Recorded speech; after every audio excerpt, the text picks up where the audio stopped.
ಕೈ ಬಿಡೇನು, ಕೈ ಬಿಡೇನು, ಆ ಮಾತು ಹೇಳಿದ ನನ್ನ ತಾ ಹೇಳಿದ ನಲ್ಲವೇ.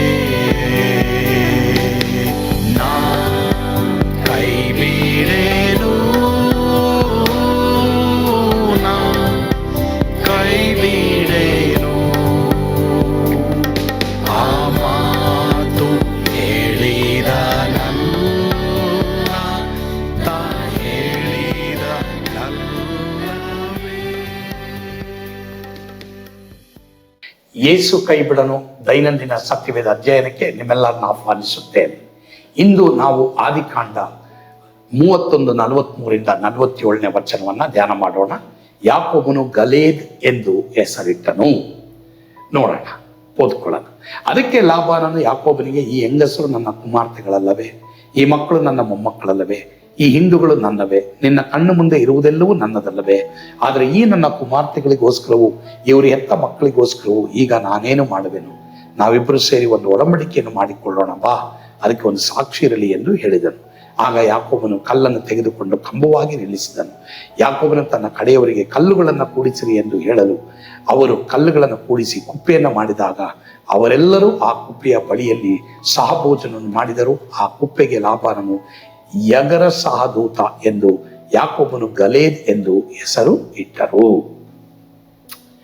ಪ್ರಿಯರೇ, ಇವಾಗ ಇಲ್ಲಿ ಇಬ್ರು ಇನ್ನು ಮುಂದೆ ಜಗಳ ಆಡದೇನೆ, ವಾಗ್ವಾದ ವಿವಾದ ಮಾಡದೇನೆ ಅವ್ರೇನ್ ಮಾಡ್ತಾರೆ, ಒಡಂಬಡಿಕೆ ಮಾಡ್ಕೊಳ್ತಾರೆ. ಸರಿನಪ್ಪ, ಲಾಭಾನನೇ ಹೇಳ್ತಾನೆ, ನಾನು ನನ್ನ ಕುಮಾರ್ತೆಯರಿಗೋಸ್ಕರ, ನನ್ನ ಮಕ್ಕಳು ಮೊಮ್ಮಕ್ಕಳಿಗೋಸ್ಕರ ನಾನು ಏನು ಮಾಡಲಿ ಅಂತ ಹೇಳಿ ಇನ್ನು ಮೇಲೆ ನಮ್ಮಿಬ್ಬರ ಮಧ್ಯದಲ್ಲಿ ಒಂದು ಒಡಂಬಡಿಕೆಯಲ್ಲಿ ಒಂದು ಸಾಕ್ಷಿ ಇರಲಿ ಎಂಬುದಾಗಿ ಹೇಳಿದಾಗ ಯಾಕೋಬ ಒಂದು ಕಲ್ಲನ್ನು ತೆಗೆದುಕೊಂಡು ಕಂಬವಾಗಿ ನಿಲ್ಲಿಸ್ತಾನೆ. ಆ ಯಾಕೋಬ ತನ್ನ ಕಡೆಯವರಿಗೆ ಕಲ್ಲನ್ನು ಕೂಡಿಸ್ರಿ ಅಂತ ಹೇಳ್ತಾನೆ. ಕಲ್ಲುಗಳನ್ನು ಕೂಡಿಸಿ ಕುಪ್ಪೆ ಮಾಡಿದಾಗ ಆ ಕುಪ್ಪೆಯ ಬಳಿಯಲ್ಲಿ ಇಬ್ಬರು ಸಹಭೋಜನ ಮಾಡ್ತಾರೆ. ನೋಡಿ, ಅಲ್ಲಿ ದೇವರು ಆ ಒಂದು ಎಂಪ್ಲಾಯಿಗೆ ಮತ್ತೆ ಮಾವ ಮತ್ತೆ ಅಳಿಯನಿಗೆ ಮತ್ತೆ ಕುಮಾರ್ತೆಯರಿಗೆ ಮೊಮ್ಮಕ್ಕಳಿಗೆ ಅಲ್ಲಿ ಒಂದು ಅನ್ಯೋನ್ಯತೆ ಕೊಡ್ತಾರೆ.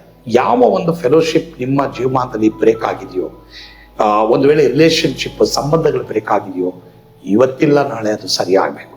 But God should be in it. ದೇವರು ಅದರಲ್ಲಿ ಇರಬೇಕು. ಇವತ್ತು ಸೈತಾನನಿಗೆ ಜಾಗ ಕೊಟ್ಬಿಟ್ಟು ಅನೇಕರು ಹೃದಯವನ್ನ ಸರಿಪಡಿಸ್ದೇನೆ, ಹೃದಯದಲ್ಲಿ ಸರಿಯಾಗ್ದೇನೆ ಜಗಳ ಆಡ್ತಾ ಇರೋದನ್ನ ಕುಟುಂಬಗಳಲ್ಲೂ ನೋಡ್ತೀವಿ, ಸಂಬಂಧಿಕರ ಮಧ್ಯದಲ್ಲೂ ನೋಡ್ತೀವಿ. ಮಾತ್ರವಲ್ಲದೆ ಇವತ್ತು ನಾವು ಅನೇಕ ಸಭೆಗಳಲ್ಲಿ, ಸೇವೆಗಳಲ್ಲಿ, ಕಂಪನಿಗಳಲ್ಲಿ ನಾವು ನೋಡ್ತಾ ಇದ್ದೀವಿ, ಬಿಸ್ನೆಸ್ಗಳಲ್ಲಿ ನಾವು ನೋಡ್ತಾ ಇದ್ದೀವಿ. ಇಲ್ಲಿ ಒಡಂಬಡಿಕೆ ಆಗುತ್ತೆ, ಸಹಭೋಜನ ಆಗುತ್ತೆ. ಸೊ ಎಲ್ಲಿ ಏನು ತಪ್ಪಾಗಿದೆ ಅದನ್ನ ಕುಳಿತುಕೊಂಡು ಮಾತನಾಡಿ ಅದನ್ನು ನಾವು ಸರಿಪಡಿಸ್ಕೊಳ್ಬೇಕು. It is very important. ಇದು ನಮಗೆ ಬಹಳ ಪ್ರಾಮುಖ್ಯ. ಸೊ ಹೀಗಾಗಿ ಅಲ್ಲಿ ಯಾಕೋಬ ಮತ್ತೆ ಲಾಬಾನ ಇಬ್ಬರು ಅಲ್ಲಿ ಹೆಸರಿಡ್ತಾರೆ, ಆ ಕಲ್ಲು ಕುಪ್ಪೆಗೆ ಹೆಸರಿಡ್ತಾರೆ. ಯಗರ ಸಹದೂತ ಎಂಬುದಾಗಿ, ಯಾಕೋಬನ ಗಲೇದ್ ಎಂದು ಹೆಸರಿಡ್ತಾರೆ. ಅದಕ್ಕೆ ಏನು ಅರ್ಥ ಅನ್ನೋದನ್ನ ನಾವು ನೆಕ್ಸ್ಟ್ ಭಾಗದಲ್ಲಿ ನಾವು ನೋಡೋಣ. ಯಗರ ಸಹದೂತ ಮತ್ತು ಗಲೇದ್, ಅದಕ್ಕೆ ಏನು ಹೆಸರು, ಅದರ ಅರ್ಥ ಏನೆಂಬುದಾಗಿ ನಾವು ನೋಡೋಣ. ಬಟ್ ಇದೆರಡು ಬಹಳ ಪ್ರಾಮುಖ್ಯ. ಒಡಂಬಡಿಕೆ ಮಾಡ್ಕೊಳ್ಳಿ, ಎರಡನೇದಾಗಿ ಸಹಭೋಜನ ಮಾಡಿ, ಸರಿಯಾಗಿ ಕುಟುಂಬದೊಂದಿಗೆ ಸರಿಯಾಗಿ. ನಿಮಗೆ ಬರಬೇಕಾದದ್ದು ಬಂದೇ ಬರುತ್ತೆ. ನಿಮ್ಮ ಎಂಪ್ಲಾಯಿಗಳ ಜೊತೆ ಸರಿಯಾಗ್ರಿ, ಸಮಾಧಾನದಿಂದ ಇರ್ರಿ. ಯಾಕಂದ್ರೆ ಆತನ ಸಮಾಧಾನ ಪ್ರಭು, ಅವ್ರು ಸಮಾಧಾನ ಕೊಡ್ತಾರೆ. ಕರ್ತರು ನಿಮ್ಮೆಲ್ಲರೂ ಒಂದು ಮಾಡಲಿ. ಆಮೇಲೆ ಪಿಲಾತ ಮಾತ್ರವಲ್ಲೇ ಯೆಹೂದ ಇವರಿಬ್ಬರು ಒಂದಾಗ್ತಾರೆ. ಯಾಕೆ? ಯೇಸು ಸ್ವಾಮಿ ನಿಮಿತ್ತ. ಯೇಸು ನಮ್ಮಲ್ಲಿದ್ರೆ ಇವತ್ತಿಲ್ಲ ನಾಳೆ ಒಂದಾಗಬೇಕು. ಕರ್ತನು ಆ ರೀತಿಯೇ ನಮ್ಮನ್ನು ನಡೆಸಲಿ. ಆಮೇಲೆ ಪ್ರಾರ್ಥಿಸೋಣ. ನಮ್ಮನ್ನು ಬಹಳವಾಗಿ ಪ್ರೀತಿ ಮಾಡಿದ ತಮ್ಮ ಸ್ವರ್ಗೀಯ ತಂದೆ ಆದರೂ ನಿಮಗೆ ಸ್ತೋತ್ರ. ಇವತ್ತು ನಮ್ಮೊಂದಿಗೆ ಮಾತನಾಡೋದಕ್ಕಾಗಿ ಸ್ತೋತ್ರ. ಯಾಕೋಬನು ಲಾಬಾನನು ಇವರಿಬ್ಬರು ಸರಿಯಾಗಿ ಒಂದು ಒಡಂಬಡಿಕೆ ಮಾಡಿಕೊಂಡು, ದೇವರೇ ಸ್ವಾಮಿ, ಅಲ್ಲಿ ಒಂದು ಗುರುತ ನಡೀತಾರಪ್ಪ, ಅಲ್ಲಿ ಸಹಭೋಜನ ಮಾಡ್ತಾರೆ, ಒಂದು ಅನ್ಯೋನ್ಯತೆಯ ಊಟವನ್ನ ಮಾಡ್ತಾರೆ. ದೇವರೇ, ಇವತ್ತು ಅನ್ಯೋನ್ಯತೆ ಬ್ರೇಕ್ ಆಗಿದೆ, ಕುಟುಂಬಗಳಲ್ಲಿ ಒಡೆದೋಗಿದೆ, ಸಭೆಗಳಲ್ಲಿ ಒಡೆದೋಗಿದೆ, ವಿಶ್ವಾಸಿ ಪಾಸ್ಟರ್ಗಳ ಮಧ್ಯದಲ್ಲಿ ಒಡೆದೋಗಿದೆ, ಎಂಪ್ಲಾಯರ್ಗಳ ಮಧ್ಯದಲ್ಲಿ ಒಡೆದೋಗಿದೆ, ಗಂಡ ಹೆಂಡತಿಗಳ ಮಧ್ಯದಲ್ಲಿ ಒಡೆದೋಗಿದೆ, ಮಕ್ಕಳು ತಂದೆ ತಾಯಿಗಳ ಮಧ್ಯದಲ್ಲಿ ಒಡೆದೋಗಿದೆ. ಇದನ್ನೆಲ್ಲ ನೀವು ಸರಿಪಡಿಸು ಅಪ್ಪ. ಸರಿಪಡಿಸೋದಕ್ಕಾಗಿ ಸ್ತೋತ್ರ, ಸ್ತುತಿ, ಘನ, ಮಾನ, ಮಹಿಮೆ ನೀವು ಒಬ್ಬರೇ ಹೊಂದಿಕೊಂಡ್ರೆ ಸ್ವಾಮಿ. ಯೇಸುವಿನ ಹೆಸರಿನಲ್ಲಿ ಪ್ರಾರ್ಥಿಸ್ತೇವೆ ದೇವರೇ, ಆಮೆನ್. ಕರ್ತನು ತಾನೇ ನಿಮ್ಮೆಲ್ಲರನ್ನ ಆಶೀರ್ವಾದ ಮಾಡಲಿ. God bless you. ಮಾತ್ರವಲ್ಲದೆ ಸ್ವರ್ಗದ ರಂಗ ನಿಮ್ಮೆಲ್ಲರನ್ನು ತುಂಬಿ ತುಳುಕಲಿ. ಆಮೇಲೆ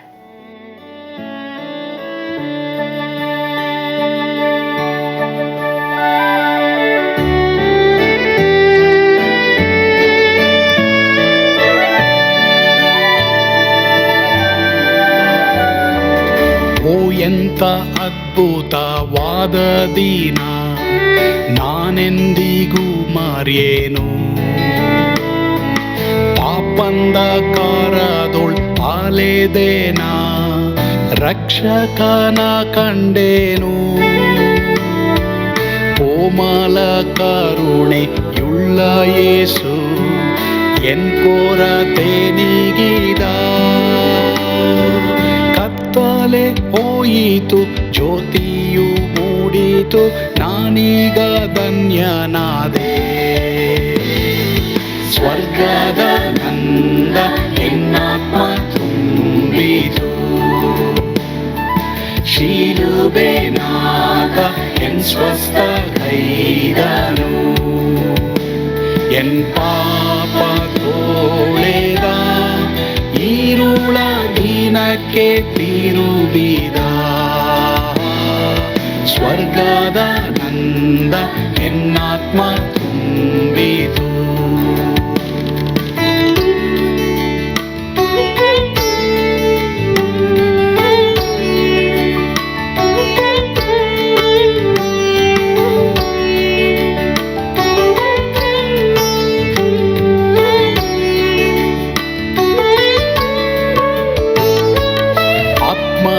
ನೂತನ ಜನ್ಮದಿಂದ ದೇವಪುತ್ರನಾದೇನು. ನೀತಿ ನಿರ್ಣಯವ ಹೊಂದಿದೇನು, ಭಾಗ್ಯವಂತನಾದೇನು. ಪಾಪಾತ್ಮನಾಗಿ ನಾ ಬಂದಾಗಲೇ ಆಶೀರ್ವಾದ ಸಿಕ್ಕಿತು. ಕೃಪೆಯ ಮೂಲವೇ ರಕ್ಷಣೆ ಹೊಂದಿದೆ, ಸುನಾಮ ಕೊಂಡಾಡುವೆ. ಸ್ವರ್ಗದ ನಂದ ಎನ್ನಾತ್ಮ ತುಂಬಿತು, ಶಿಲುಬೆನಾಥ ಎನ್ ಸ್ವಸ್ಥ ಕೈದನು. ಎನ್ ಪಾಪ ತೋಳೆದ, ಈರುಳ ದಿನಕ್ಕೆ ತಿರುಗಿದ. ಸ್ವರ್ಗದ ನಂದ ಎನ್ನಾತ್ಮ ತುಂಬಿತು.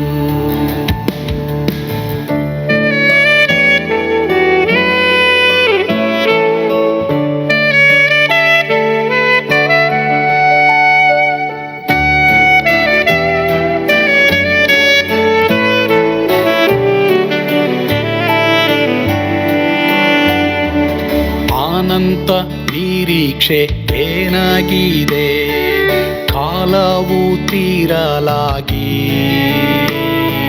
ಸ್ವರ್ಗದ ಭವ್ಯ ಬಿಡಾರದಲ್ಲಿ ನಿತ್ಯವಾಗಿ ಇರುವೆ. ಶಿಲುಬೆ ನನಗೆ ಆಶ್ರಯವೇ, ನಂಬಿಕೆಗಾಧಾರವೇ. ನಿತ್ಯ ಐಶ್ವರ್ಯವ ದಿವ್ಯಾಶೀರ್ವಾದವ ಕರ್ತ ಇವನೇ ನಗೆ. ಸ್ವರ್ಗದ ನಂದ ಎನ್ನಾತ್ಮ ತುಂಬಿತು,